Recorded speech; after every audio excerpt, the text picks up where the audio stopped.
एक ओंकार सतनाम करता पुरख निरभउ निर्वैर अकाल मूरत अजूनी सैभं गुर प्रसाद जप आद सच जुगाद सच है भी सच नानक होसी भी सच। ਸਤਿ ਸ੍ਰੀ ਅਕਾਲ। LD TV ਦੇਖ ਰਹੇ ਦੋਸਤੋ, ਇੱਕ ਵਾਰ ਫਿਰ ਤੁਹਾਡਾ ਸਵਾਗਤ ਹੈ।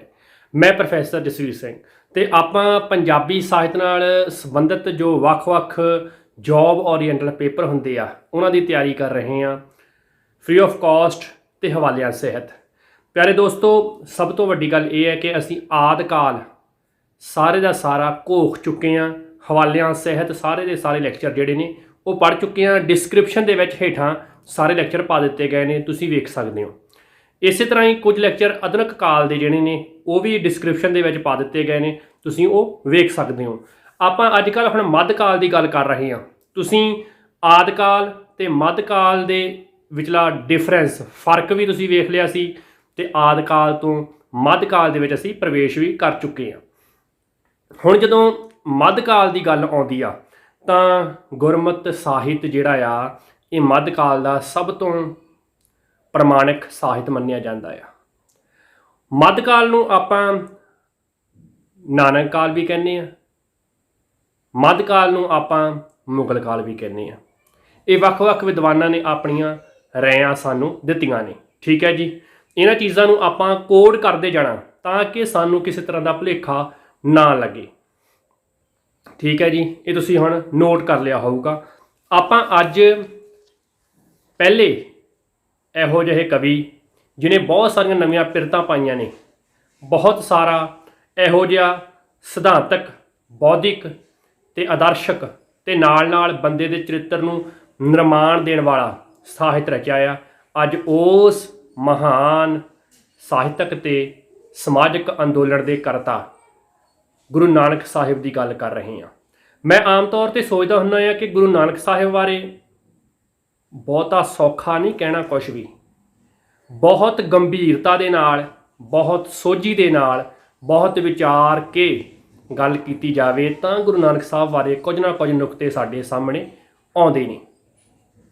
ਸਾਨੂੰ ਇਹ ਲੱਗਦਾ ਹੈ ਕਿ ਗੁਰੂ ਨਾਨਕ ਸਾਹਿਬ ਬਾਰੇ ਮਿਲ ਹੀ ਬਹੁਤ ਕੁਝ ਜਾਂਦਾ, ਇਸ ਕਰਕੇ ਸਭ ਤੋਂ ਸੌਖਾ ਆ। ਪਰ ਮੈਂ ਤੁਹਾਨੂੰ ਦੱਸ ਦਿਆਂ, ਸਭ ਤੋਂ ਔਖਾ ਆ। ਗੁਰੂ ਨਾਨਕ ਸਾਹਿਬ ਨੂੰ ਸਮਝਣਾ ਬਹੁਤ ਮੁਸ਼ਕਿਲ ਆ ਅਤੇ ਜੇ ਸਮਝ ਗਏ ਤਾਂ ਫਿਰ ਬਾਕੀ ਦਾ ਸਾਰਾ ਲਿਟਰੇਚਰ ਸਮਝਣਾ ਬੜਾ ਸੁਖਾਲਾ ਹੋ ਜਾਂਦਾ ਆ। ਆਪਾਂ ਹਵਾਲਿਆਂ ਸਹਿਤ ਕੁਝ ਵੱਖਰੇ ਕੌਨਸੈਪਟ ਦੇ ਵਿੱਚ ਗੁਰੂ ਨਾਨਕ ਸਾਹਿਬ ਬਾਰੇ ਗੱਲ ਕਰਾਂਗੇ। ਅੱਜ ਦੇ ਲੈਕਚਰ ਦੇ ਵਿੱਚ ਆਪਾਂ ਸ਼ੁਰੂਆਤ ਮੂਲ ਮੰਤਰ ਤੋਂ ਕੀਤੀ ਆ, ਜਿਹਨੂੰ ਬੀਜ ਕਿਹਾ ਜਾਂਦਾ ਆ ਗੁਰੂ ਗ੍ਰੰਥ ਸਾਹਿਬ ਦਾ ਜਿਹੜਾ ਆਧਾਰ ਆ, ਜਿਹਦੀ ਵਿਆਖਿਆ ਗੁਰੂ ਗ੍ਰੰਥ ਸਾਹਿਬ ਦੇ ਵਿੱਚ ਕੀਤੀ ਗਈ ਆ, ਠੀਕ ਹੈ ਜੀ। ਅਤੇ ਹੁਣ ਆਪਾਂ ਅੱਗੇ ਤੁਰਦੇ ਹਾਂ। ਗੁਰੂ ਸਾਹਿਬ ਸਾਹਿਤਕ ਅਤੇ ਸਮਾਜਿਕ ਅੰਦੋਲਨ ਦੇ ਸੰਚਾਲਕ, ਮੋਢੀ ਅਤੇ ਉਸਰਈਏ ਸਨ। ਇਹ ਗੱਲ ਤੁਸੀਂ ਆਪਣੇ ਨੋਟਬੁੱਕ ਵਿੱਚ ਨੋਟ ਕਰ ਲਵੋ, ਜ਼ਿਹਨ ਵਿੱਚ ਬਿਠਾ ਲਵੋ।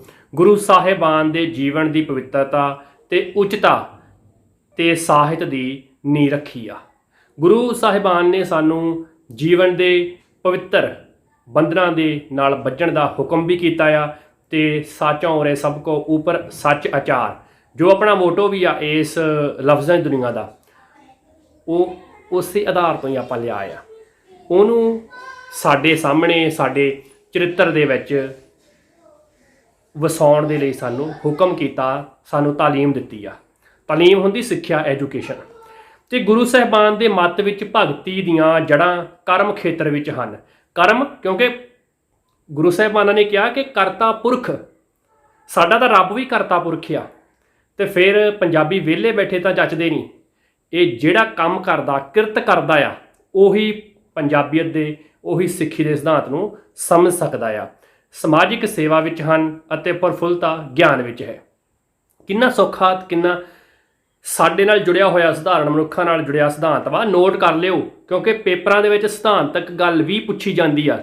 ਆਪਾਂ ਕੱਲੀਆਂ ਟੈਕਨੀਕਲ ਗੱਲਾਂ ਪੜ੍ਹਦੇ ਰਹੀਏ, ਕਦੋਂ ਜਨਮ ਹੋਇਆ, ਕਦੋਂ ਕੀ ਹੋਇਆ, ਉਹ ਬਹੁਤ ਨੋਰਮਲ ਚੀਜ਼ਾਂ ਨੇ।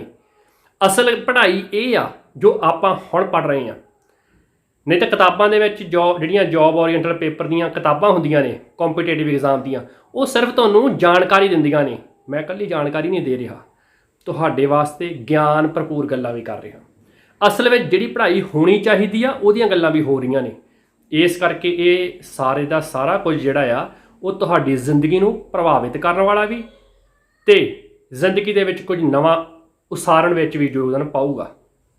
ਸੁਣੋ, ਗੁਰੂ ਸਾਹਿਬਾਨ ਦੇ ਮੱਤ ਵਿੱਚ ਭਗਤੀ ਦੀਆਂ ਜੜ੍ਹਾਂ ਕਰਮ ਖੇਤਰ ਵਿੱਚ ਹਨ, ਸਮਾਜਿਕ ਸੇਵਾ ਵਿੱਚ ਹਨ ਅਤੇ ਪ੍ਰਫੁੱਲਤਾ ਗਿਆਨ ਵਿੱਚ ਹੈ। ਉਹ ਕਹਿੰਦੇ ਨੇ ਕਿ ਜਿੰਨਾ ਸਾਡਾ ਗਿਆਨ ਵੱਧਦਾ ਜਾਊਗਾ ਉਨੇ ਜ਼ਿਆਦਾ ਅਸੀਂ ਉੱਚੇ ਸੁੱਚੇ ਤੇ ਵਿਸਥਾਰ ਵਿੱਚ ਜ਼ਿੰਦਗੀ ਨੂੰ ਜਿਉਣ ਦੇ ਢੰਗ ਸਿੱਖ ਲਵਾਂਗੇ, ਸੌਖੀ ਭਾਸ਼ਾ ਵਿੱਚ। ਠੀਕ ਹੈ ਜੀ। ਗੁਰੂ ਸਾਹਿਬਾਨ ਦੀ ਪ੍ਰੇਮ ਭਗਤੀ ਵਿੱਚ ਪੱਕਾ ਰਹੱਸ ਹੀ ਨਹੀਂ ਸਗੋਂ ਬੌਧਿਕ ਰੰਗਣ ਵੀ ਹੈ। ਇਹ ਕੁਝ ਨੁਕਤੇ ਨੇ ਜਿਹੜੇ ਗੁਰੂ ਸਾਹਿਬਾਨਾਂ ਦੀ ਬਾਣੀ ਦੇ ਵਿੱਚੋਂ ਸਾਨੂੰ ਲੱਭਣ ਤੇ ਮਿਲਦੇ ਆ, ਜਿਹੜੇ ਸਾਫ਼ ਪੇਪਰਾਂ ਦੇ ਵਿੱਚ ਪੁੱਛੇ ਜਾਂਦੇ ਆ। ਘੁਮਾ ਫਰਾ ਕੇ ਪੁੱਛਦੇ ਨੇ ਪਰ ਹੁੰਦੇ ਕਨਸੈਪਟ ਇਹੀ ਨੇ। ਠੀਕ ਹੈ ਜੀ। ਗੁਰੂ ਨਾਨਕ ਦੇਵ ਜੀ ਬਾਰੇ ਆਪਾਂ ਥੋੜ੍ਹੇ ਜਿਹੇ ਹੁਣ ਵਿਚਾਰ ਕਰਨੇ ਨੇ। ਵਿਚਾਰ ਇਹ ਇਹੋ ਜਿਹੇ ਨੇ ਕਿ ਮੈਂ ਤੁਹਾਨੂੰ ਚਾਹੁੰਦਾ ਹਾਂ ਕਿ ਤੁਸੀਂ ਜੋ ਕੁਝ ਹੁਣ ਤੱਕ ਸੁਣਿਆ, ਪੜ੍ਹਿਆ, ਵੇਖਿਆ ਆ, ਉਹਨੂੰ ਇਹਦੇ ਨਾਲ ਤੁਲਨਾ ਕੇ ਵੇਖਿਓ ਕਿ ਉਹ ਖੜਦਾ ਵੀ ਆ ਇੱਥੇ ਕਿਤੇ।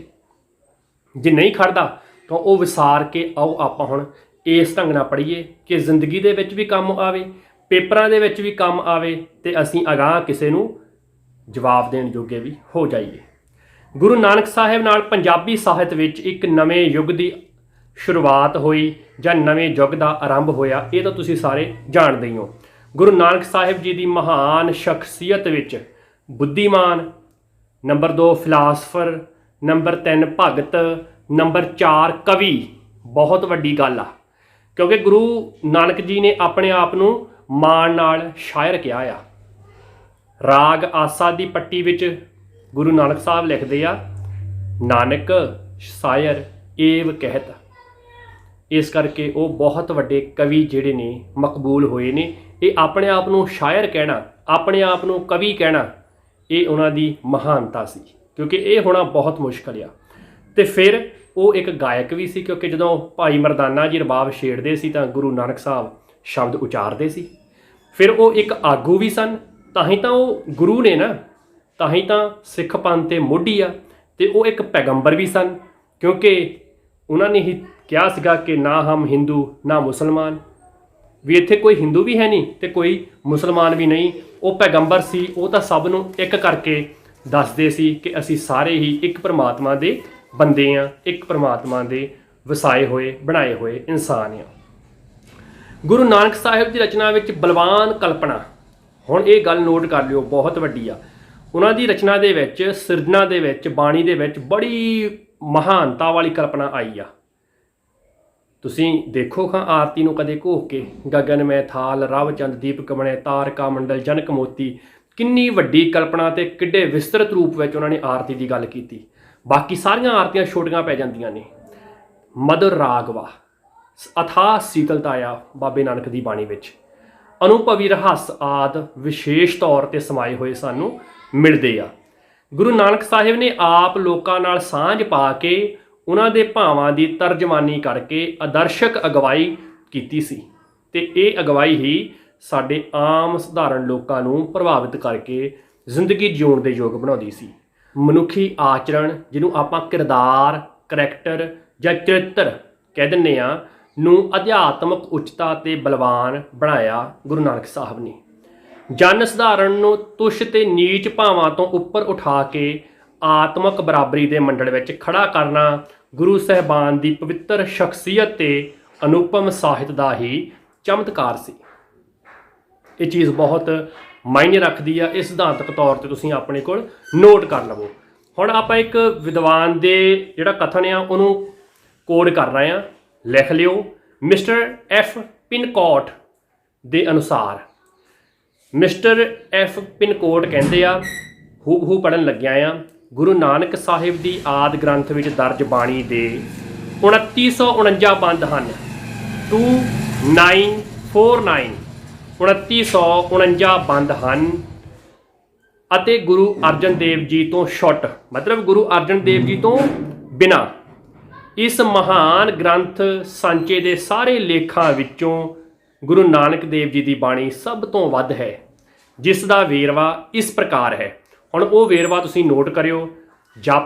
ਜਪਜੀ ਸਾਹਿਬ ਦੀ ਬਾਣੀ, ਸਿੱਧ ਗੋਸ਼ਟ, ਰਾਗ ਆਸਾ ਪੱਟੀ 3 ਵਾਰਾਂ, ਆਸਾ ਮਾਝ ਮਲ੍ਹਾਰ ਰਾਗ ਵਿੱਚ ਵਾ, ਠੀਕ ਹੈ ਜੀ, ਇਹ ਨੋਟ ਕਰ ਲਵੋ। ਤੁਖਾਰੀ ਰਾਗ ਵਿੱਚ 12 ਮਾਹ ਆ, ਸੋਹਿਲਾ ਆ, ਪਹਿਰੇ ਆ, ਵਣਜਾਰੇ ਆ, ਅਲੋਹਣੀਆਂ ਆ, ਬਾਬਰਵਾਣੀ ਆ, ਸ਼ਬਦ ਆ, ਅਸ਼ਟਪਦੀਆਂ, ਛੰਦ, ਰੇਖਤਾ ਤੇ ਸ਼ਲੋਕ ਆਦਿ ਜਿਹੜੀ ਆ ਇਹ ਵੱਖ-ਵੱਖ ਗੁਰੂ ਨਾਨਕ ਸਾਹਿਬ ਜੀ ਦੀ ਬਾਣੀ ਗੁਰੂ ਗ੍ਰੰਥ ਸਾਹਿਬ ਦੇ ਵਿੱਚ ਸਾਨੂੰ ਦਰਜ ਮਿਲਦੀ ਆ।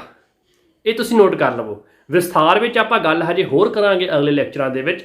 ਅੱਜ ਜੋ ਕਰ ਰਹੇ ਹਾਂ ਉਹ ਸਿਧਾਂਤਕ ਤੌਰ ਤੇ ਤੁਸੀਂ ਨੋਟ ਕਰ ਲਵੋ, ਕਿਉਂਕਿ ਇਹਨੂੰ ਨੋਟ ਕਰਨ ਦੇ ਬਾਅਦ ਅਗਲੇ ਲੈਕਚਰਾਂ ਵਿੱਚ ਤੁਸੀਂ ਸੌਖੇ ਹੋ ਜਾਓਗੇ। ਆਪਣੇ ਪੜ੍ਹਨ ਦਾ ਤਰੀਕਾ ਬਹੁਤ ਆਸਾਨ ਆ, ਕਾਰਨ ਇਹੀ ਆ ਕਿ ਢੰਗ ਨਾਲ ਆਪਾਂ ਪੜ੍ਹ ਰਹੇ ਹਾਂ, ਠੀਕ ਹੈ ਜੀ। ਅਗਲੀ ਗੱਲ ਕਿ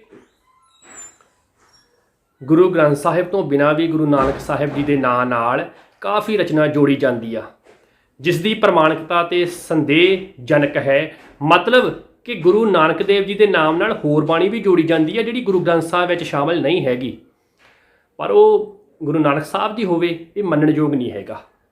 ਕਾਰਨ ਕੀ ਆ ਕਿ ਜੇ ਹੁੰਦੀ ਤਾਂ ਗੁਰੂ ਗ੍ਰੰਥ ਸਾਹਿਬ ਵਿੱਚ ਸ਼ਾਮਲ ਹੋ ਜਾਣੀ ਸੀ, ਪਰ ਜਦੋਂ ਉਹਨਾਂ ਦੇ ਨਾਮ ਨਾਲ ਜੋੜੀ ਜਾਂਦੀ ਆ ਤਾਂ ਸਾਨੂੰ ਗਿਆਨ ਜ਼ਰੂਰ ਹੋਣਾ ਚਾਹੀਦਾ, ਬੇਸ਼ੱਕ ਉਹ ਗੁਰੂ ਨਾਨਕ ਸਾਹਿਬ ਦੀ ਬਾਣੀ ਨਹੀਂ ਹੈਗੀ। ਕਿਹੜੀ ਬਾਣੀ ਜੋੜੀ ਜਾਂਦੀ ਆ? ਡਾਕਟਰ ਮੋਹਨ ਸਿੰਘ ਨੇ, ਡਾਕਟਰ ਮੋਹਨ ਸਿੰਘ ਦੀਵਾਨਾ ਦਾ ਤੁਸੀਂ ਨਾਮ ਤਾਂ ਹੁਣ ਚੰਗੀ ਤਰ੍ਹਾਂ ਆਪਣੇ ਮਨ 'ਚ ਵਸਾ ਲਓ, ਆਪਾਂ ਉਹਨਾਂ ਦੇ ਹਵਾਲੇ ਵਾਰ-ਵਾਰ ਲੈ ਰਹੇ ਹਾਂ। ਡਾਕਟਰ ਮੋਹਨ ਸਿੰਘ ਨੇ ਇਹਨਾਂ ਰਚਨਾਵਾਂ ਦਾ ਜ਼ਿਕਰ ਕੀਤਾ ਹੈ। ਨੰਬਰ 1 ਨਸੀਹਤਨਾਮਾ, 2 ਰੇਖਤਾ, 3 ਮੁਨਾਜਾਤ ਪ੍ਰਾਣ ਸੰਗੜੀ ਜਾਂ ਸੁਨ ਮਹਿਲ ਦਾ ਕਥਾ, ਸੁਨ ਮਹਿਲ ਦੀ ਕਥਾ, ਗਿਆਨ ਸਰੋਤ, ਕਾਫੀਆਂ, ਕਥਾ ਸ਼੍ਰੀ ਕ੍ਰਿਸ਼ਨ ਚੰਦ ਅਤੇ ਕਥਾ 10 ਅਵਤਾਰ, ਚਤਰ ਸਲੋਕੀ, ਬਾਣੀ ਬਿਹੰਗਮ, ਆਰਸੀ ਫਕਦ ਤੇ ਸੀਹਰਫੀ, ਰੁਬਾਈ, ਮਾਤਰਾ, ਵਾਰ ਤੇ ਸਹਿੰਸਰਨਾਮਾ, ਕਵਿਤਾ ਵਿੱਚ ਹਾਜ਼ਰਨਾਮਾ, ਵਾਰਤਕ ਵਿੱਚ ਕਰਨੀਨਾਮਾ, ਜੁਗਾਵਲੀ ਆਦਿ ਜਿਹੜੀਆਂ ਰਚਨਾਵਾਂ ਨੇ ਉਹ ਗੁਰੂ ਨਾਨਕ ਸਾਹਿਬ ਦੇ ਨਾਮ ਦੇ ਨਾਲ ਜੋੜੀਆਂ ਜਾਂਦੀਆਂ ਨੇ। ਹਿਸਟਰੀ ਆਫ ਪੰਜਾਬੀ ਲਿਟਰੇਚਰ ਦੇ ਪੇਜ ਨੰਬਰ 30 ਦੇ ਇਹ ਹਵਾਲਾ ਦਿੱਤਾ ਗਿਆ ਆ, ਤੁਸੀਂ ਨੋਟ ਕਰ ਸਕਦੇ ਹੋ। ਇਸੇ ਤਰ੍ਹਾਂ ਹੀ ਡਾਕਟਰ ਰਤਨ ਸਿੰਘ ਜੱਗੀ ਨੇ ਆਪਣੀ ਪੁਸਤਕ ਨਾਨਕ ਬਾਣੀ ਦੀ ਭੂਮਿਕਾ ਵਿੱਚ ਇਹਨਾਂ ਰਚਨਾਵਾਂ ਨੂੰ ਨਾਮਾ ਸਾਹਿਤ, ਨੋਟ ਕਰਿਓ, ਨਾਮਾ ਸਾਹਿਤ ਸਿਰਲੇਖ ਦਿੱਤਾ ਆ, ਇਹਨਾਂ ਦੀ ਪੁਣਛਾਣ ਕੀਤੀ ਆ, ਠੀਕ ਹੈ ਜੀ। ਹਾਂ, ਇਹ ਯਕੀਨਨ ਤੌਰ ਤੇ ਗੁਰੂ ਨਾਨਕ ਦੇਵ ਜੀ ਦੀ ਬਾਣੀ ਨਹੀਂ ਹੈਗੀ। ਕਾਰਨ ਇਹ ਹੈ ਕਿ ਜੇ ਹੁੰਦੀ ਤਾਂ ਗੁਰੂ ਅਰਜਨ ਦੇਵ ਜੀ ਨੇ ਗੁਰੂ ਗ੍ਰੰਥ ਸਾਹਿਬ ਵਿੱਚ ਸ਼ਾਮਲ ਕਰ ਲੈਣੀ ਸੀ, ਆਦਿ ਗ੍ਰੰਥ ਸਾਹਿਬ ਵਿੱਚ, ਪਰ ਇਹ ਬਾਅਦ ਵਿੱਚ ਹੋਏ ਵਿਦਵਾਨਾਂ ਨੇ ਉਹਨਾਂ ਦੇ ਨਾਮ ਦੇ ਨਾਲ ਜੋੜੀ ਆ। ਇਸ ਕਰਕੇ ਸਾਨੂੰ ਗਿਆਨ ਜ਼ਰੂਰ ਹੋਣਾ ਚਾਹੀਦਾ ਆ, ਪਰ ਜਿਹੜੀ ਗੁਰੂ ਗ੍ਰੰਥ ਸਾਹਿਬ ਵਿੱਚ ਬਾਣੀ ਦਰਜ ਵਾ ਉਹੀ ਉਹਨਾਂ ਦੀ ਅਸਲ ਬਾਣੀ ਆ, ਠੀਕ ਹੈ ਜੀ। ਇਹ ਸਿਰਫ ਉਹਨਾਂ ਦੇ ਨਾਮ ਨਾਲ ਜੋੜੀ ਜਾਂਦੀ ਆ। ਇਹ ਗੱਲਾਂ ਤੁਹਾਨੂੰ ਕਲੀਅਰ ਹੋਣੀਆਂ ਚਾਹੀਦੀਆਂ, ਸਿਧਾਂਤਕ ਤੌਰ ਤੇ ਤੁਸੀਂ ਪਰਪੱਕ ਹੋਣੇ ਚਾਹੀਦੇ ਹੋ। ਅੱਜ ਕੁਝ ਨਵਾਂ ਮਿਲ ਰਿਹਾ, ਜੇ ਮਿਲ ਰਿਹਾ ਤਾਂ ਕਮੈਂਟ ਕਰਿਓ, ਕਿਉਂਕਿ ਆਪਣੇ ਅੰਦਰ ਜੇ ਕੁਝ ਨਵਾਂ ਆਊਗਾ ਸਾਡਾ ਪੜ੍ਹਨ ਦਾ ਇੰਟਰਸਟ ਹੋਰ ਵਧੂਗਾ। ਉਹੀ ਗੱਲਾਂ ਕਰਦੇ ਰਹੇ ਜਿਹੜੀਆਂ ਸਾਨੂੰ ਆਉਂਦੀਆਂ ਨੇ ਤਾਂ ਫਿਰ ਜ਼ਿੰਦਗੀ 'ਚ ਅੱਗੇ ਨਹੀਂ ਵੱਧ ਹੁੰਦਾ। ਇਸ ਕਰਕੇ ਇਹ ਗੱਲਾਂ ਜ਼ਰੂਰੀ ਨੇ। ਮੇਰੇ ਪੜ੍ਹਾਉਣ ਦਾ ਢੰਗ ਇੱਦਾਂ ਦਾ ਆ ਕਿ ਪਹਿਲਾਂ ਤੁਸੀਂ ਕੁਝ ਨਵਾਂ ਜਾਣੋ, ਪੁਰਾਣਾ ਤੁਹਾਨੂੰ ਆਪਣੇ ਆਪ ਹੀ ਰਿਵਾਈਜ਼ ਹੋ ਜਾਣਾ ਲੈਕਚਰਾਂ ਵਿੱਚ। ਚਲੋ ਅੱਗੇ ਤੁਰਦੇ ਹਾਂ ਜੀ। ਗੁਰੂ ਗ੍ਰੰਥ ਸਾਹਿਬ ਦੇ 31 ਰਾਗਾਂ ਵਿੱਚੋਂ ਗੁਰੂ ਨਾਨਕ ਸਾਹਿਬ ਜੀ ਨੇ 19 ਰਾਗਾਂ ਵਿੱਚ ਬਾਣੀ ਰਚੀ ਸੀ, ਠੀਕ ਹੈ ਜੀ। ਇਹਨਾਂ ਰਾਗਾਂ ਬਾਰੇ ਗੱਲ ਆਪਾਂ ਅਗਲੇ ਲੈਕਚਰਾਂ ਦੇ ਵਿੱਚ ਕਰਾਂਗੇ ਜਦੋਂ ਗੁਰੂ ਨਾਨਕ ਸਾਹਿਬ ਦੀ ਬਾਣੀ ਦੀ ਗੱਲ ਆਊਗੀ, ਕਿਉਂਕਿ ਅੱਜ ਆਪਾਂ ਮੱਧਕਾਲ ਵਿੱਚ ਗੁਰੂ ਨਾਨਕ ਸਾਹਿਬ ਜੋ ਉਹਨਾਂ ਦੀ ਸਥਿਤੀ ਆ ਉਹਦੀ ਗੱਲ ਕਰ ਰਹੇ ਹਾਂ, ਤੇ ਇਹ ਗੱਲ ਜਿਹੜੀ ਆ ਸਭ ਤੋਂ ਪਹਿਲਾਂ ਕਰਨੀ ਬਣਦੀ ਸੀ। ਇਸ ਕਰਕੇ ਪਹਿਲਾ ਲੈਕਚਰ ਆਪਣਾ ਮੱਧਕਾਲ ਦੇ ਵਿੱਚ ਇਹੀ ਬਣਦਾ। ਗੁਰੂ ਨਾਨਕ ਸਾਹਿਬ ਪੰਜਾਬੀ ਦੇ ਪਹਿਲੇ ਕਵੀ ਹਨ। ਹੁਣ ਇਹਨੂੰ ਅੰਡਰਲਾਈਨ ਕਰ ਲਓ। ਗੁਰੂ ਨਾਨਕ ਸਾਹਿਬ ਪੰਜਾਬੀ ਦੇ ਪਹਿਲੇ ਕਵੀ ਹਨ ਜਿਨ੍ਹਾਂ ਨੇ ਇੰਨੇ ਰਾਗਾਂ ਤੇ ਅੱਡ-ਅੱਡ ਕਾਵਿ ਰੂਪਾਂ ਤੇ ਛੰਦਾਂ ਵਿੱਚ ਕਵਿਤਾ ਲਿਖੀ, ਵੈਰੀ ਵੈਰੀ ਵੈਰੀ ਇੰਪੋਰਟੈਂਟ। ਹੁਣ ਇਹਨੂੰ ਡਬਲ ਸਟਾਰ ਦੀ ਬਜਾਏ 5-6 ਸਟਾਰ ਮਾਰ ਲਓ, ਇਹ ਬਹੁਤ ਵੱਡੀ ਗੱਲ ਆ। ਗੁਰੂ ਸਾਹਿਬਾਨ ਦੀ ਉੱਚ ਕਲਪਨਾ, ਦਿਵ ਦ੍ਰਿਸ਼ਟੀ, ਪ੍ਰਭੂ ਨਾਮ ਦਾ ਰਹੱਸਵਾਦੀ ਅਨੁਭਵ ਤੇ ਕਾਦਰ ਹੁੰਦਾ ਪ੍ਰਮਾਤਮਾ ਰੱਬ ਦੀ ਕੁਦਰਤ ਦਾ ਵਿਸਮਾਦੀ ਚਮਤਕਾਰ ਗੁਰੂ ਨਾਨਕ ਸਾਹਿਬ ਦੀ ਰਚਨਾ ਵਿੱਚ ਰੋਮਾਂਟਿਕ ਅੰਸ਼ਾਂ ਨੂੰ ਭਰਦਾ ਹੈ। ਇਸ ਰਚਨਾ ਦੀਆਂ ਜੜ੍ਹਾਂ ਲੋਕ ਜੀਵਨ ਵਿੱਚ ਹਨ। ਹੁਣ ਲੋਕ ਜੀਵਨ ਨੂੰ ਅੰਡਰਲਾਈਨ ਕਰੋ। ਬਾਬੇ ਨਾਨਕ ਦੀ ਰਚਨਾ ਦੀਆਂ ਜੜ੍ਹਾਂ ਜਿਹੜੀਆਂ ਨੇ ਉਹ ਲੋਕ ਜੀਵਨ ਵਿੱਚ ਹਨ, ਤੇ ਜਦੋਂ ਲੋਕ ਜੀਵਨ ਦੇ ਵਿੱਚ ਆ ਤਾਂ ਮਤਲਬ ਲੋਕਾਂ ਦੇ ਨਾਲ ਜੁੜੀਆਂ ਹੋਈਆਂ ਨੇ। ਜੇ ਲੋਕਾਂ ਨਾਲ ਜੁੜੀਆਂ ਹੋਈਆਂ ਨੇ ਇਸੇ ਕਰਕੇ ਤਾਂ ਮਕਬੂਲ ਨੇ, ਇਸੇ ਕਰਕੇ ਤਾਂ ਇਹ ਬਾਣੀ ਜਿਹੜੀ ਆ ਸਾਡੇ ਧੁਰ ਅੰਦਰ ਵਸੀ ਹੋਈ ਆ। ਠੀਕ ਹੈ ਜੀ, ਇਸ ਚੀਜ਼ ਨੂੰ ਸਮਝਣਾ ਬੜਾ ਜ਼ਰੂਰੀ ਆ। ਦਾਰਸ਼ਨਿਕ ਗੰਭੀਰਤਾ ਤੇ ਬੌਧਿਕ ਚਮਤਕਾਰ ਗੁਰੂ ਨਾਨਕ ਦੇਵ ਜੀ ਦੀ ਰਚਨਾ ਵਿੱਚ ਥਾਂ ਪੁਰ ਥਾਂ ਮਿਲਦੇ ਆ। ਵਾਹ, ਇਹ ਕਨਸੈਪਟ ਵੀ ਤੁਸੀਂ ਨੋਟ ਕਰ ਲਵੋ, ਕਿਉਂਕਿ ਅਗਲੇ ਲੈਕਚਰਾਂ ਦੇ ਵਿੱਚ ਅਸੀਂ ਬਹੁਤ ਕੁਝ ਵਿਸਥਾਰ ਦੇ ਵਿੱਚ ਗੱਲ ਕਰਨੀ ਆ। ਗੁਰੂ ਨਾਨਕ ਸਾਹਿਬ ਜੀ ਦੀ ਬਾਣੀ ਵਿੱਚੋਂ 3 ਦਾਰਸ਼ਨਿਕ ਸਿਧਾਂਤ ਉਗੜਦੇ ਹਨ। ਹੁਣ ਕਿਹੜੇ-ਕਿਹੜੇ 3 ਦਾਰਸ਼ਨਿਕ ਸਿਧਾਂਤ ਉਗੜਦੇ ਆ ਇਹ ਤੁਸੀਂ ਨੋਟ ਕਰਨਾ ਆ, ਜਿਨ੍ਹਾਂ ਨੂੰ ਗੁਰੂ ਜੀ ਨੇ ਸਪਸ਼ਟ ਤੇ ਨਿਸ਼ਚਿਤ ਭਾਸ਼ਾ ਵਿੱਚ ਪੇਸ਼ ਕੀਤਾ ਆ। ਪਹਿਲਾ ਸਿਧਾਂਤ, ਇਸ ਸਮਾਜ ਵਿੱਚ ਰਹਿੰਦਿਆਂ ਸਦਾਚਾਰਕ ਤੇ ਭਾਈਚਾਰਕ ਪੱਖਾਂ ਤੋਂ ਆਦਰਸ਼ਕ ਜੀਵਨ ਜਿਉਣ ਦੀ ਜਾਂਚ, ਇਹ ਪਹਿਲਾ ਸਿਧਾਂਤ। ਦੂਜਾ ਸਿਧਾਂਤ, ਆਤਮਾ ਤੇ ਪਰਮਾਤਮਾ ਦੇ ਸੰਬੰਧ ਤੇ ਉਸ ਪਰਮ ਸੱਤ ਦੀ ਭਾਲ ਕਰਨੀ। ਤੀਜਾ ਸਿਧਾਂਤ, ਸ੍ਰਿਸ਼ਟੀ ਰਚਨਾ ਤੇ ਵਿਸ਼ਵ ਦੇ ਇਸ ਪਸਾਰੇ ਨਾਲ ਸੰਬੰਧਿਤ ਰਹੱਸ। ਇਹ 3 ਸਿਧਾਂਤ ਮਿਲਦੇ ਆ, ਜਿਨ੍ਹਾਂ ਦੀ ਗੱਲ ਵੱਖ-ਵੱਖ ਪਹਿਲਾਂ ਵੀ ਵਿਦਵਾਨ ਕਰ ਚੁੱਕੇ ਸੀ, ਪਰ ਇੰਨੀ ਪਰਪੱਕਤਾ ਦੇ ਨਾਲ, ਇੰਨੀ ਬੌਧਿਕਤਾ ਦੇ ਨਾਲ, ਇੰਨੇ ਲੌਜਿਕ ਦੇ ਨਾਲ ਪਹਿਲਾਂ ਕਿਸੇ ਕੋਲੋਂ ਨਹੀਂ ਹੋਈ ਸੀ ਜਿਹੜੀ ਗੁਰੂ ਨਾਨਕ ਸਾਹਿਬ ਨੇ ਕੀਤੀ। ਇਸ ਕਰਕੇ ਇਹਨਾਂ ਦੀ ਮਹੱਤਤਾ ਬੜੀ ਵੱਡੀ ਆ। ਆਸਾ ਦੀ ਵਾਰ, ਜਪਜੀ ਤੇ ਸਿੱਧ ਗੋਸ਼ਟ ਵਿੱਚ ਇਸ ਦੇ ਪ੍ਰਮਾਣ ਵੇਖੇ ਜਾ ਸਕਦੇ ਆ, ਜਿਹੜੇ 3 ਸਿਧਾਂਤਾਂ ਦੀ ਆਪਾਂ ਹੁਣੇ ਗੱਲ ਕਰਕੇ ਹਟੇ ਆ। ਹਵਾਲਾ ਮਿਲ ਗਿਆ ਨਾ ਤੁਹਾਨੂੰ। ਹੁਣ ਇਹੀ ਹਵਾਲੇ ਨੇ, ਇਹੀ ਲੌਜਿਕ ਆ, ਇਸੇ ਢੰਗ ਨਾਲ ਹੀ ਅਸਲ ਪੜ੍ਹਾਈ ਹੁੰਦੀ ਆ। ਸਾਹਿਤ ਦੇ ਇਤਿਹਾਸ ਵਿੱਚ ਇਹ ਪਹਿਲੀ ਮਿਸਾਲ ਹੈ, ਅੰਡਰਲਾਈਨ ਕਰ ਲਓ, ਕਿ ਸਾਹਿਤ ਵਿੱਚ ਆਮ ਲੋਕਾਂ ਦਾ ਦ੍ਰਿਸ਼ਟੀਕੋਣ ਵੀਰਾਂ ਤੇ ਇਨਕਲਾਬੀਆਂ ਦੀ ਤਰ੍ਹਾਂ ਪ੍ਰਗਟਾਇਆ ਗਿਆ ਆ। ਇਹ ਵੀ ਪਹਿਲੀ ਵਾਰ ਹੋਇਆ ਕਿ ਕਿਸੇ ਧਾਰਮਿਕ, ਕਿਸੇ ਦਾਰਸ਼ਨਿਕ, ਕਿਸੇ ਫਕੀਰ, ਕਿਸੇ ਸ਼ਾਇਰ ਨੇ ਇੰਨੇ ਇਨਕਲਾਬੀ ਖਿਆਲ ਆਪਣੀ ਕਵਿਤਾ ਦੇ ਵਿੱਚ ਸਾਡੇ ਸਾਹਮਣੇ ਪੇਸ਼ ਕੀਤੇ ਹੋਣ। ਉਹ ਪਹਿਲਾ ਬਾਬਾ ਨਾਨਕ ਹੀ ਸੀ ਸਾਡੇ ਸਾਹਿਤ ਦੇ ਵਿੱਚ, ਪੰਜਾਬੀ ਲਿਟਰੇਚਰ ਦੇ ਵਿੱਚ। ਇੰਨਾ ਇਨਕਲਾਬੀ, ਵੀਰ ਰਸੀ ਤੇ ਇੰਨੀ ਚੜ੍ਹਦੀ ਕਲਾ ਵਾਲਾ ਤੇ ਮੂੰਹ ਤੇ ਬਾਬਰ ਨੂੰ ਲਲਕਾਰਨ ਵਾਲਾ ਸਾਡਾ ਇੱਕੋ ਇੱਕ ਕਵੀ ਪਹਿਲਾ ਹੋਇਆ, ਬਾਬਾ ਨਾਨਕ। ਇਹ ਉਹਨਾਂ ਦੀ ਵਿਸ਼ੇਸ਼ਤਾ ਸੀ। ਇਹ ਸਿਧਾਂਤਕ ਪੱਖ ਤੁਸੀਂ ਨੋਟ ਕਰ ਲਵੋ। ਹੁਣ ਤੁਸੀਂ ਕਹੋਗੇ ਕਿ ਐਗਜ਼ਾਮਪਲ ਦਿਓ, ਉਦਾਹਰਣ, ਤਾਂ ਨੋਟ ਕਰੋ ਜੀ। ਕਲ ਕਾਤੀ ਰਾਜੇ ਕਸਾਈ, ਧਰਮ ਪੰਖ ਕਰ ਉਡਰਿਆ, ਕੂੜ ਅਮਾਵਸ ਸੱਚ ਚੰਦਰਮਾ, ਦੀਸੈ ਨਾਹੀ ਕਹਿ ਚੜਿਆ। ਜਾਂ ਤੁਸੀਂ ਹੋਰ ਨੋਟ ਕਰੋ ਐਗਜ਼ਾਮਪਲ, ਰਾਜੇ ਸ਼ੀਂ ਮੁਕੱਦਮ ਕੁੱਤੇ, ਜਾਏ ਜਗਾਇਨ ਬੈਠੇ ਸੁੱਤੇ। ਇੰਨੀ ਨਿਡਰਤਾ ਦੇ ਨਾਲ, ਇੰਨੀ ਪਰਪੱਕਤਾ ਦੇ ਨਾਲ, ਇੰਨੀ ਬੇਬਾਕੀ ਦੇ ਨਾਲ ਇਹ ਗੱਲ ਬਾਬਾ ਨਾਨਕ ਹੀ ਕਹਿ ਸਕਦਾ ਸੀ। ਹੁਣ ਤੁਸੀਂ ਇੱਕ ਚੀਜ਼ ਹੋਰ ਨੋਟ ਕਰੋ, ਬਿਲਕੁਲ ਨਵੀਂ। ਹੁਣ ਤੁਹਾਡਾ ਕਮੈਂਟ ਜ਼ਰੂਰ ਆਉਣਾ ਚਾਹੀਦਾ। ਹੁਣ ਮੈਨੂੰ ਦੱਸਿਓ, ਤੁਸੀਂ ਸਾਰਿਆਂ ਨੇ ਇੰਨਾ ਤਾਂ ਜਾਣਦੇ ਹੋ ਕਿ ਬਾਬੇ ਨਾਨਕ ਨੇ ਬਾਬਰ ਬਾਣੀ ਰਚੀ ਸੀ। ਅੱਜ ਤੱਕ ਕਦੇ ਕਿਸੇ ਨੇ ਦੱਸਿਆ ਤੁਹਾਨੂੰ ਕਿ ਜਿਹੜੀ ਬਾਬਰ ਬਾਣੀ ਆ, ਇਹ ਗੁਰੂ ਗ੍ਰੰਥ ਸਾਹਿਬ ਦੇ ਵਿੱਚ ਕਿਤੇ ਵੀ ਟਾਈਟਲ ਨਹੀਂ ਦਿੱਤਾ ਗਿਆ। ਇਹ ਸਿਰਲੇਖ ਕਿਤੇ ਵੀ ਨਹੀਂ ਹੈਗਾ। ਤੁਹਾਨੂੰ ਕਿਸੇ ਨੇ ਇਹ ਦੱਸਿਆ ਕਿ ਬਾਬਰ ਬਾਣੀ ਜੋ ਗੁਰੂ ਗ੍ਰੰਥ ਸਾਹਿਬ ਵਿੱਚ ਦਰਜ ਆ, ਉਹਦੇ ਵਿੱਚ 4 ਸ਼ਬਦ ਬਾਬੇ ਨਾਨਕ ਦੇ ਆਉਂਦੇ ਆ? ਨਹੀਂ ਦੱਸਿਆ ਨਾ। ਇਹ ਵੀ ਪਹਿਲੀ ਗੱਲ ਆ। ਤਾਂ ਹੀ ਮੈਂ ਕਹਿ ਰਿਹਾ ਕਿ ਇਹ ਲੈਕਚਰ ਬੜੇ ਵੱਖਰੇ ਨੇ, ਸਿਧਾਂਤਕ ਵੀ ਨੇ, ਟੈਕਨੀਕਲੀ ਵੀ ਨੇ, ਆਦਰਸ਼ਕ ਵੀ ਨੇ ਤੇ ਦਾਰਸ਼ਨਿਕ ਵੀ ਨੇ, ਕਿਉਂਕਿ ਆਪਾਂ ਉਹਨਾਂ ਗੁਰੂਆਂ ਪੀਰਾਂ ਨੂੰ ਤਾਂ ਪੜ੍ਹਦੇ ਆ ਜਿਨ੍ਹਾਂ ਤੋਂ ਸਿੱਖਿਆ ਲੈਣੀ ਆ। ਤੇ ਨੋਟ ਕਰੋ ਕਿ ਬਾਬਰ ਬਾਣੀ ਦੇ ਵਿੱਚ ਗੁਰੂ ਨਾਨਕ ਦੇਵ ਜੀ ਦੇ 4 ਸ਼ਬਦ ਨੇ, ਜਿਨ੍ਹਾਂ ਵਿੱਚ ਉਹਨਾਂ ਦੀ ਰਾਜਨੀਤਿਕ, ਸਮਾਜਿਕ, ਬੌਧਿਕ ਸ੍ਰੇਸ਼ਟਤਾ ਦਾ ਪਤਾ ਲੱਗਦਾ ਆ। ਹੁਣ ਇਹ 4 ਸ਼ਬਦ ਕਿਹੜੇ-ਕਿਹੜੇ ਨੇ ਇਹ ਵੀ ਨੋਟ ਕਰ ਲਵੋ। ਪਹਿਲਾ ਸ਼ਬਦ ਆ ਖੁਰਾਸਾਨ ਖਸਮਾਨਾ ਕੀਆ ਹਿੰਦੁਸਤਾਨ ਡਰਾਇਆ। ਇਹ ਸ਼ਬਦ ਵੀ ਬਾਬਰ ਬਾਣੀ ਦੇ ਵਿੱਚ ਆਉਂਦਾ ਆ। ਦੂਜਾ ਸ਼ਬਦ ਜਿਨ ਸਿਰ ਸੋਹਣ ਪੱਟੀਆਂ ਮਾਂਗੀ ਪਾਏ ਸੰਦੂਰ, ਇਹ ਆਉਂਦਾ ਆ। ਤੀਜਾ ਸ਼ਬਦ ਕਹਾਂ ਸੋ ਖੇਲ ਤਬੇਲਾ ਘੋੜੇ ਕਹਾਂ ਭੇਰੀ ਸਹਿਨਾਈ।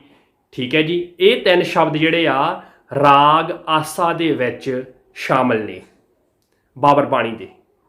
ਚੌਥਾ ਸ਼ਬਦ ਜੋ ਹੁਣ ਤੁਸੀਂ ਰਣਜੀਤ ਦੇ ਮੂੰਹੋਂ ਸੁਣੋਗੇ ਰਾਗ ਤਲੰਗ ਦੇ ਵਿੱਚ ਸ਼ਾਮਲ ਆ। ਸਤਿਨਾਮ ਸ੍ਰੀ ਵਾਹਿਗੁਰੂ ਸਾਹਿਬ ਜੀਓ।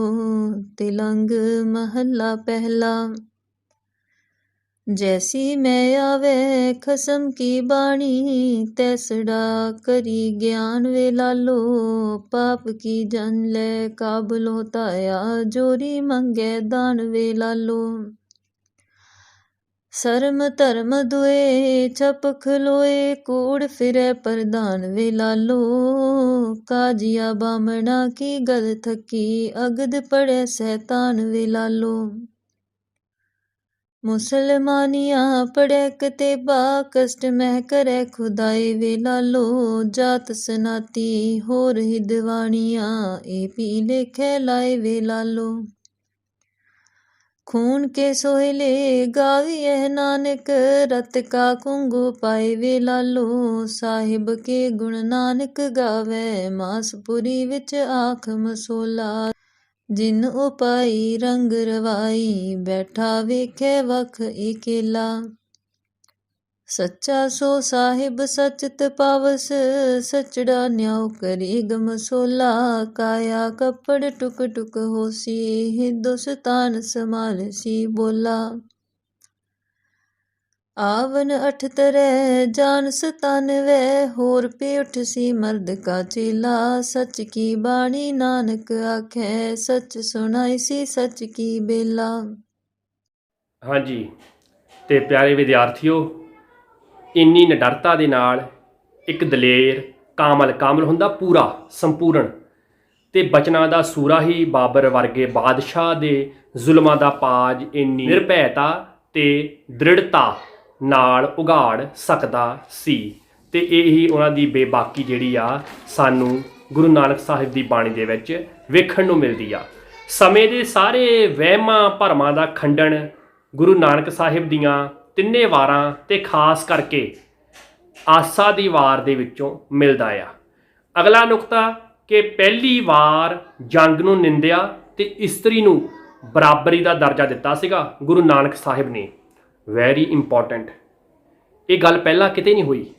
ਜੰਗ ਨੂੰ ਨਿੰਦਿਆ ਵੀ ਗੁਰੂ ਨਾਨਕ ਸਾਹਿਬ ਨੇ ਸਭ ਤੋਂ ਪਹਿਲਾਂ ਸੀ ਤੇ ਔਰਤ ਨੂੰ ਸਭ ਤੋਂ ਪਹਿਲੀ ਵਾਰ ਬਰਾਬਰੀ ਦਾ ਦਰਜਾ ਵੀ ਗੁਰੂ ਨਾਨਕ ਸਾਹਿਬ ਨੇ ਦਿੱਤਾ ਸੀ। ਭੰਡ ਜੰਮੀਐ ਭੰਡ ਨਿਮੀਐ ਕਹਿ ਕੇ, ਜਾਂ ਫਿਰ ਸੋ ਕਿਉ ਮੰਦਾ ਆਖੀਐ ਜਿਤ ਜੰਮੈ ਰਾਜਾਨ। ਇਹ ਗੱਲਾਂ ਜਿਹੜੀਆਂ ਨੇ ਪਹਿਲੀ ਵਾਰ ਹੋਈਆਂ ਸੀ ਸਾਡੇ ਇਤਿਹਾਸ ਵਿੱਚ, ਸਾਡੇ ਸਾਹਿਤ ਵਿੱਚ। ਠੀਕ ਹੈ ਜੀ। ਤੇ ਕਟਾਕਸ਼ ਤੇ ਵਿਅੰਗਮਈ ਕਵਿਤਾ ਦੇ ਤੌਰ ਤੇ ਗੁਰੂ ਨਾਨਕ ਸਾਹਿਬ ਦੀਆਂ ਵਾਰਾਂ ਨੂੰ ਵਾਚਿਆ ਜਾ ਸਕਦਾ ਆ, ਵੇਖਿਆ ਜਾ ਸਕਦਾ ਆ। ਦਾਰਸ਼ਨਿਕ ਸਿਧਾਂਤਾਂ ਦੀ ਵਿਆਖਿਆ, ਕਿਉਂਕਿ ਗੁਰੂ ਨਾਨਕ ਸਾਹਿਬ ਇੱਕ ਪੱਖ ਨਹੀਂ ਰੱਖਦੇ ਸੀ, ਉਹਨਾਂ ਦੇ ਅੰਦਰ ਬੜੇ ਵੱਡੇ ਲਹਿਜ਼ੇ ਸੀ, ਬੜਾ ਕੁਝ ਪਿਆ ਸੀ ਤੇ ਉਹਨਾਂ ਨੇ ਬਾਖੂਬੀ ਉਹਨੂੰ ਬਿਆਨ ਕੀਤਾ ਆ। ਦਾਰਸ਼ਨਿਕ ਸਿਧਾਂਤਾਂ ਦੀ ਵਿਆਖਿਆ ਲਈ ਜਪਜੀ ਤੇ ਸਿੱਧ ਗੋਸ਼ਟ ਨੂੰ ਵਿਚਾਰਿਆ ਜਾ ਸਕਦਾ ਆ। ਹੁਣ ਇੱਥੇ ਨੋਟ ਕਰ ਲਵੋ, ਆਪਾਂ ਜਪਜੀ ਬਾਰੇ ਇੱਕ ਲੈਕਚਰ ਵੱਖਰਾ ਬਣਾਵਾਂਗੇ। ਬਹੁਤ ਕੁਝ ਪੇਪਰ ਵਿੱਚ ਪੁੱਛਿਆ ਜਾਂਦਾ, ਇਸ ਕਰਕੇ ਇਹਨੂੰ ਤੁਸੀਂ ਸਟਾਰ ਮਾਰ ਲਓ। ਇਹ ਇੱਕ ਵੱਖਰਾ ਲੈਕਚਰ ਆਊਗਾ, ਸ਼ਾਨਦਾਰ ਹੋਊਗਾ, ਬਹੁਤ ਕੁਝ ਨਵਾਂ ਸਿੱਖੋਗੇ।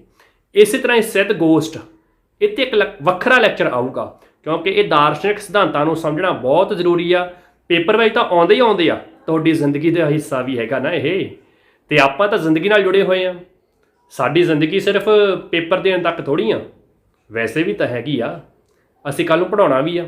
ਤੇ ਜੇ ਤੁਸੀਂ ਸੱਚਮੁੱਚ ਇਮਾਨਦਾਰ ਹੋ, ਜੇ ਆਪਣੇ ਆਪ ਨਾਲ ਇਹ ਵਾਅਦਾ ਕਰ ਚੁੱਕੇ ਹੋ ਕਿ ਅਸੀਂ ਜ਼ਿੰਦਗੀ ਦੇ ਜਿਉਣ ਜੋਗੇ ਹੋਣਾ ਆ, ਤਾਂ ਫਿਰ ਇਹ ਲੈਕਚਰ ਜ਼ਰੂਰ ਸੁਣਿਆ ਕਰੋ ਮਨ ਲਾ ਕੇ। ਅੱਗੇ ਪੜ੍ਹਦੇ ਹਾਂ ਜੀ। ਜਪਜੀ ਸਾਹਿਬ ਨੂੰ ਗੁਰਬਾਣੀ ਦੀ ਕੁੰਜੀ ਮੰਨਿਆ ਜਾਂਦਾ ਆ। ਠੀਕ ਹੈ ਜੀ, ਇਹ ਬਹੁਤ ਅਹਿਮ ਆ, ਵੈਰੀ ਇੰਪੋਰਟੈਂਟ, ਕਿ ਜਪਜੀ ਸਾਹਿਬ ਗੁਰੂ ਗ੍ਰੰਥ ਸਾਹਿਬ ਦੀ ਜਿਹੜੀ ਗੁਰਬਾਣੀ ਆ ਉਹਦੀ ਕੁੰਜੀ ਮੰਨਿਆ ਜਾਂਦਾ ਆ। ਬੁੱਕ ਆਫ 10 ਮਾਸਟਰਸ ਦੇ ਪੇਜ ਨੰਬਰ 1 ਦੇ ਉੱਤੇ ਪ੍ਰੋਫੈਸਰ ਪੂਰਨ ਸਿੰਘ ਲਿਖਦੇ ਆ, ਹੂਬਹੂ ਮੈਂ ਬੋਲਣ ਲੱਗਾ ਇਹ ਕਥਨ ਨੋਟ ਕਰ ਲਿਓ। ਕਿਤਾਬ ਦਾ ਨਾਮ ਹੈਗਾ book of 10 masters, page number 1 ਦੇ ਉੱਪਰ ਪ੍ਰੋਫੈਸਰ ਪੂਰਨ ਸਿੰਘ ਦਾ ਕਥਨ। ਗੁਰੂ ਨਾਨਕ ਇੱਕ ਰੱਬੀ ਗੀਤ ਬਣ ਕੇ ਆਏ ਤੇ ਇੱਕ ਅਨੰਤ ਨੀਲ ਗਗਨ ਨੂੰ ਵੇਖ ਕੇ ਉਹਨਾਂ ਨੇ ਇਸ ਧਰਤ ਨੂੰ ਛੂਹੰਦਿਆਂ ਸਾਰ ਹੀ ਆਪਣਾ ਇਲਾਹੀ ਗੀਤ ਅਲਾਪਣਾ ਸ਼ੁਰੂ ਕਰ ਦਿੱਤਾ। ਡਬਲ ਕੌਮਿਆਂ ਦੇ ਵਿੱਚ ਇਹਨੂੰ ਲਿਖ ਲਵੋ। ਪ੍ਰੋਫੈਸਰ ਪੂਰਨ ਸਿੰਘ ਦੇ ਇਹ ਵਿਚਾਰ ਸੀਗੇ।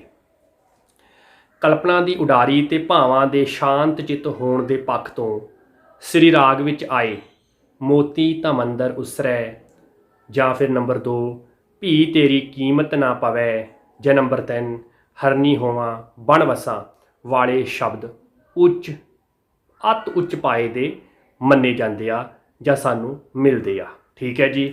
ਤੇ ਭਾਵਾਂ ਦੀ ਤੀਬਰਤਾ ਦੇ ਅਹਿਸਾਸ ਨੂੰ ਮੁੱਖ ਰੱਖਦਿਆਂ ਮੋਰੀ ਰੁਣ ਚੁਣ ਲਾਇਆ ਨੀ ਭੈਣੇ ਸਾਵਣ ਆਇਆ ਵਾਲਾ ਵਡਹੰਸ ਰਾਗ ਦਾ ਸ਼ਬਦ ਕਾਫੀ ਵਿਸ਼ੇਸ਼ਤਾ ਰੱਖਦਾ ਆ। ਪ੍ਰਕਿਰਤਕ ਵਰਣਨ ਤੇ ਸੁੰਦਰਤਾ ਦੇ ਬਿਆਨ ਦੇ ਪੱਖ ਤੋਂ 12ਵਾਂ ਤੁਖਾਰੀ ਸਿਖਰ ਦੀ ਰਚਨਾ ਸਾਡੇ ਸਾਹਮਣੇ ਪੇਸ਼ ਹੁੰਦੀ ਆ। ਨੋਟ ਕਰ ਲਿਓ ਡਬਲ ਕੌਮਿਆਂ ਦੇ ਵਿੱਚ ਕਿ ਪ੍ਰਕਿਰਤਕ ਵਰਣਨ, ਕੁਦਰਤ ਦਾ ਵਰਣਨ, ਭਾਈ ਵੀਰ ਸਿੰਘ ਦਾ ਕੁਦਰਤ ਦਾ ਕਵੀ ਬਹੁਤ ਬਾਅਦ ਵਿੱਚ ਜਾ ਕੇ ਬਣਿਆ, ਜਦੋਂ ਆਧੁਨਿਕ ਸਾਹਿਤ ਆਉਂਦਾ ਆ, ਆਧੁਨਿਕ ਸਾਹਿਤ ਦੀ ਗੱਲ ਆਉਂਦੀ ਆ। ਉਸ ਤੋਂ ਪਹਿਲਾਂ ਪ੍ਰਕਿਰਤਕ ਵਰਣਨ ਤੇ ਸੁੰਦਰਤਾ ਦੇ ਬਿਆਨ ਦੇ ਪੱਖ ਤੋਂ ਗੁਰੂ ਨਾਨਕ ਦੇਵ ਜੀ ਦੀ 12ਵਾਂ ਰਚਨਾ ਜਿਹੜੀ ਆ ਰਾਗ ਤੁਖਾਰੀ ਦੇ ਵਿੱਚ ਸ਼ਾਮਲ ਆ, ਉਹ ਸਿਖਰ ਦੀ ਰਚਨਾ ਮੰਨੀ ਜਾਂਦੀ ਆ। ਸ਼ਬਦਾਂ ਦੀ ਘੜਤ, ਜੜਤ ਤੇ ਚੋਣ ਦੇ ਪੱਖ ਤੋਂ ਗੁਰੂ ਸਾਹਿਬ ਦੀ ਬਾਣੀ ਦੀ ਹਰ ਤੁਕ, ਹਰ ਸਤਰ ਆਪਣੇ ਆਪ ਵਿੱਚ ਹੀਰਿਆਂ ਦੀ ਲੜੀ ਹੈ। ਇਹ ਬਹੁਤ ਵੱਡੀ ਗੱਲ ਆ। ਬਾਣੀ ਦੀਆਂ ਕਈ ਤੁਕਾਂ ਮੁਹਾਵਰੇ ਤੇ ਅਖਾਣ ਬਣ ਕੇ ਲੋਕਾਂ ਦੇ ਜੀਵਨ ਦੀ ਅਗਵਾਈ ਕਰ ਰਹੀਆਂ ਹਨ। ਇਹ ਵੀ ਪਹਿਲੀ ਵਾਰ ਹੋਇਆ ਇੰਨਾ ਪ੍ਰਪੱਕਤਾ ਦੇ ਨਾਲ ਏਡੇ ਵੱਡੇ ਪੱਧਰ ਦੇ ਉੱਤੇ। ਉਦਾਹਰਨ ਦੇ ਵਾਸਤੇ ਹੱਕ ਪਰਾਇਆ ਨਾਨਕਾ ਉਸ ਸੂਅਰ ਉਸ ਗਾਏ, ਰੋਟੀਆਂ ਕਾਰਨ ਪੂਰੇ ਤਾਲ, ਜਾਂ ਫਿਰ ਮਿੱਠਤ ਨੀਵੀਂ ਨਾਨਕਾ ਗੁਣ ਚੰਗਿਆਈਆਂ ਤਤ, ਜਾਂ ਫਿਰ ਪੜ੍ਹਿਆ ਮੂਰਖ ਆਖੀਐ ਜਿਸ ਲੱਭ ਲੋਭ ਅਹੰਕਾਰ। ਠੀਕ ਹੈ ਜੀ। ਤੇ ਫਿੱਟੋ ਇਵੇ ਹਾਂ ਜੀਵਿਆ ਜਿਦਿਤ ਖਾਏ ਵਧਾਇਆ ਪੇਟ, ਨਿਵੈ ਸੋ ਗੌਰਾ ਹੋਏ, ਜਾਂ ਫਿਰ ਮਨ ਅੰਧਾ ਨਾਉ ਸੁਜਾਨ। ਆਦ ਜਿਹੜੀਆਂ ਇਹ ਉਹਨਾਂ ਦੀਆਂ ਤੁਕਾਂ ਨੇ, ਇਹ ਸਤਰਾਂ ਨੇ, ਇਹ ਲੋਕ ਸਿਆਣਪਾਂ ਬਣ ਕੇ, ਅਖਾਤਾਂ ਜਾਂ ਮੁਹਾਵਰੇ ਬਣ ਕੇ ਲੋਕਾਂ ਦੇ ਵਿੱਚ ਮਕਬੂਲ ਹੋ ਗਈਆਂ ਸੀਗੀਆਂ। ਇਹ ਚੀਜ਼ਾਂ ਜਿਹੜੀਆਂ ਨੇ ਅੱਜ ਦੇ ਲੈਕਚਰ ਦੇ ਵਿੱਚ ਆਪਾਂ ਵਿਸ਼ੇਸ਼ ਤੌਰ 'ਤੇ ਚਰਚਾ ਦੇ ਕਰਨਯੋਗ ਸੀਗੀਆਂ, ਕਰਨੀਆਂ ਸੀਗੀਆਂ। ਇਸ ਕਰਕੇ ਮੈਨੂੰ ਲੱਗਾ ਕਿ ਇਹ ਲੈਕਚਰ ਪਹਿਲਾਂ ਵੱਖਰਾ ਬਣਨਾ ਚਾਹੀਦਾ। ਉਸ ਤੋਂ ਬਾਅਦ ਅਗਲੇ ਲੈਕਚਰ ਦੇ ਵਿੱਚ ਆਪਾਂ ਹੁਣ ਗੱਲ ਕਰਾਂਗੇ ਗੁਰੂ ਨਾਨਕ ਦੇਵ ਜੀ ਦੇ ਜੀਵਨ ਬਾਰੇ ਤੇ ਬਾਣੀ ਬਾਰੇ। ਆਪਾਂ ਹੁਣ ਜੋ ਸਿਧਾਂਤਕ ਗੱਲ ਕੀਤੀ ਆ, ਗਾਂ ਵਾਲੇ ਲੈਕਚਰ ਵਿੱਚ ਟੈਕਨੀਕਲ ਵੀ ਪੜ੍ਹਾਂਗੇ। ਬਹੁਤ ਕੁਝ ਵਿਸਥਾਰ ਵਿੱਚ ਜਾਣਾ ਜ਼ਰੂਰੀ ਸੀ, ਇਸ ਕਰਕੇ ਇਹਨੂੰ ਤੁਸੀਂ ਨੋਟ ਕਰ ਲਵੋ। ਤੇ ਮੱਧ ਕਾਲ ਵਿੱਚ ਗੁਰੂ ਨਾਨਕ ਸਾਹਿਬ, ਇਹ ਟਾਈਟਲ ਜਿਹੜਾ ਆ ਇਸ ਲੈਕਚਰ ਦਾ ਇਸੇ ਕਰਕੇ ਦਿੱਤਾ ਗਿਆ ਕਿਉਂਕਿ ਮੱਧ ਕਾਲ ਦੀ ਹੋਂਦ, ਮੱਧ ਕਾਲ ਦੀ ਬੁਨਿਆਦ ਗੁਰੂ ਨਾਨਕ ਸਾਹਿਬ ਦੇ ਸਿਧਾਂਤ 'ਤੇ ਖੜੀ ਆ ਤੇ ਸਾਡੇ ਲਈ ਮਾਣ ਵਾਲੀ ਗੱਲ ਆ। ਤੁਸੀਂ ਹੁਣ ਇਸ ਜੋ ਸਾਰਾ ਲੈਕਚਰ ਆ ਉਹਦੇ ਵਿੱਚੋਂ ਬਹੁਤਾ ਕੁਝ ਜਿਹੜੇ ਹਵਾਲੇ ਨੇ ਉਹਦੇ ਆਧਾਰ ਜੋ ਆ ਪੰਜਾਬੀ ਸਾਹਿਤ ਦੀ ਉਤਪਤੀ ਤੇ ਵਿਕਾਸ ਪੁਸਤਕ ਨੂੰ ਬਣਾਇਆ ਗਿਆ ਆ। ਪ੍ਰੋਫੈਸਰ ਕਿਰਪਾਲ ਸਿੰਘ ਕਸੇਲ ਤੇ ਡਾਕਟਰ ਪਰਮਿੰਦਰ ਸਿੰਘ ਦੀ ਲਿਖੀ ਹੋਈ ਆ।